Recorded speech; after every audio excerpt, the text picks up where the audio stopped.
क्यों गुस्से से किसी की माँ को इस मोमेंट पे गिरफ्तार करके ले जाएगा, तो क्यों कोई इंसान को, मतलब हीट ऑफ द मोमेंट में सारी चीज़ें हुई। मतलब उस टाइम पे एक्सपेक्ट नहीं किया था कि ऐसे होगी। खुशी खुशी मम्मी का मैसेज आया, नॉमिनेशन हो गया, हम लोग रैली में निकल रहे थे, हमने आपस में बोला कॉन्ग्रेचुलेशंस, खुश हो गए, क्योंकि 2-3 बार पहले भी इन्होंने कैंसिल करने की कोशिश पूरी की थी। नमस्कार, आप देख रहे हैं सिटी पोस्ट लाइव। मैं हूं श्रीकांत प्रत्युष। तो बीना मानवी जो बांकीपुर से प्रत्याशी हैं, आज उनके साथ क्या हुआ आपने पूरी तस्वीर देखी कि जब नामांकन पर्चा दाखिल करके बाहर निकल रही थी, पुलिस उनको गिरफ्तार करने पहुंच गई। उनकी बिटिया पूरी तरह से एकदम शेरनी की तरह नजर आ रही थी, दहाड़ रही थी। प्रार्थना, अरे तुम तो बहुत एकदम गुस्से से लाल थी, अभी शांत हो गई हो। क्यों गुस्से से किसी की माँ को इस मोमेंट पे गिरफ्तार करके ले जाएगा, तो क्यों कोई इंसान को, मतलब हीट ऑफ द मोमेंट में सारी चीज़ें हुई। मतलब उस टाइम पे एक्सपेक्ट नहीं किया था कि ऐसे होगी। खुशी खुशी मम्मी का मैसेज आया, नॉमिनेशन हो गया, हम लोग रैली में निकल रहे थे, हमने आपस में बोला कॉन्ग्रेचुलेशंस, खुश हो गए, क्योंकि 2-3 बार पहले भी इन्होंने कैंसिल करने की कोशिश पूरी की थी। 9 को होने वाला था, 11 को होने वाला था, बहुत सारी चीज़ें हुई जो फिर कैंसिल है ना। बहुत सारे अड़चने लगा रहे थे ये लोग।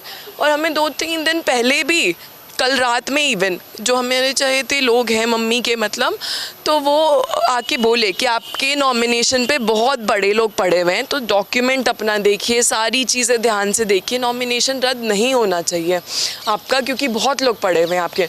तो इसलिए फिर हमने क्या किया, मम्मी को बोला, मम्मी तुम सुबह सुबह आ जाओ, रैली बाद में निकालेंगे। पहले प्लान था रैली के साथ मम्मी आती, नॉमिनेट, जैसे सब का हुआ, सारे रैली के साथ आए, नॉमिनेशन करे, चले गए। पर हमने, ताकि नॉमिनेशन रद्द ना हो, हमने सुबह सुबह मम्मी को भेजा, नॉमिनेशन कराया, मम्मी ने उनका मैसेज आया, जैसे ही निकली अरेस्टिंग। वो तो शुक्र मनाओ भगवान का कि मतलब भगवान चाहते थे कि एक अच्छा इंसान, एक सही इंसान बांकीपुर के लिए लड़े, और तो नॉमिनेशन हो गया कंप्लीट। वरना इन लोगों का प्लान था कि सुबह सुबह ही एंटर करती और गिरफ्तार कर लेते, क्योंकि इतना पहले कोई आता नहीं है। मम्मी 9 साढ़े 10 बजे के पहले आ गई थी। ये लोग 10 बजे से वेट कर रहे थे, कब से अरेस्ट करना है वारंट। और पता नहीं कौन सा पुराना केस जिसमें मम्मी फर्स्ट पार्टी है भी नहीं। 2009 का केस, 2009 का केस है वो, मतलब ऐसे ही काफ़ी साल पुराना केस है, जिसे हमें न जान ना पहचान, मतलब बहुत पुराना केस, और जिसमें फर्स्ट पार्टी है भी नहीं, जिसको डिस्पोज मानते थे। ऐसे केस को लेके आज मतलब ये जाग रहे इतने 10-15 साल 20 साल बाद, मतलब पता नहीं क्या है। भ्रष्टाचार तो हद लेवल पे बढ़ गया है। नीतीश जी अगर होते तो ऐसा नहीं होता, ये मैं दावे के साथ कह सकती थी। ऐसे खुलेआम एक प्रत्याशी को बांकीपुर इतने हाई प्रोफाइल करते हैं, ऐसे प्रत्याशी को ऐसे उठा के इस मोमेंट पे जो नॉमिनेशन कंप्लीट हो गया और ले जाएं वारंट निकाल के, फेक वारंट या जो भी बोले निकाल के ले जाए, उनके टाइम पे नहीं होता। अब भ्रष्टाचार बढ़ गया है, महिला की सुरक्षा दाव पे लग गई है। ज़रूरी है, आए दिन पता नहीं क्या, इधर रेप उधर रेप, उससे कोई मतलब नहीं। उसके कहाँ पे करके भाग जा रहे, छुप जा रहे, उनसे कोई लेना देना नहीं। लेकिन लेना देना क्या है, जो आवाज़ उठा रहे हैं उनको अंदर करो, उनको एनकाउंटर करो, यही चल रहा है। अब क्या करें। कितना कठिन लड़ाई है। कठिन तो बहुत ही है। मैं कम्प्लीटली डिफरेंट बैकग्राउंड है, मैं ये सब देखा नहीं, कुछ नहीं, सब चीज़ नहीं है ये मेरे लिए।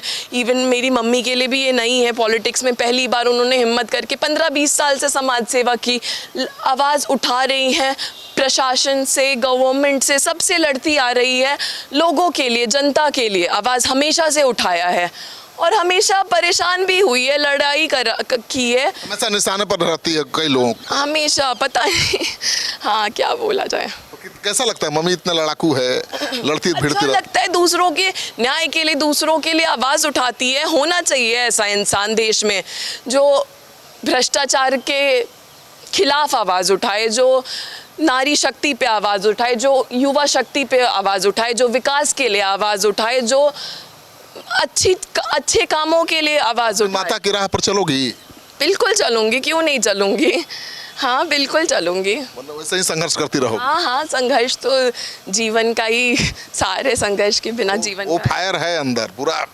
हाँ पूरा एकदम छटपटा रही थी गुस्से से एकदम? नहीं, मतलब वो सिचुएशन ऐसा था भाई, मतलब कुचल दिया था लोगों ने, और लग रहा था कि वो दम फूल जाएगा बिना का। बिल्कुल। मीडिया वालों ने भी ऐसा घेराबंदी की कि लगा कि बिल्कुल, दम घुट जाएगा, खुद वो वैन में, पुलिस के वैन में चढ़ बिल्कुल, मैं खुद कांप गई थी। मैं ये भी मीडिया में बोला कि भाई इनकाउंटर कर देंगे वो मेरी मम्मी। मतलब जैसा माहौल हो रखा है बिहार का, उसमें कुछ नहीं कहा जा सकता। जीत के लिए, लालच के लिए कहाँ कौन कितने नीचता पे गिर सकता है, कुछ नहीं कहा जा सकता। चलिए, तो आप सुन रहे थे प्रार्थना को, क्या मन में है सब बाहर आ गया है। आप कितने सहमत हैं प्रार्थना की बातों से, कमेंट बॉक्स में जाइए, अपना कमेंट जरूर लिखिए और इस वीडियो को खूब शेयर करिए। आपने बहुत प्यार और समर्थन दिया है सिटी पोस्ट को, ये बनाए रखिएगा।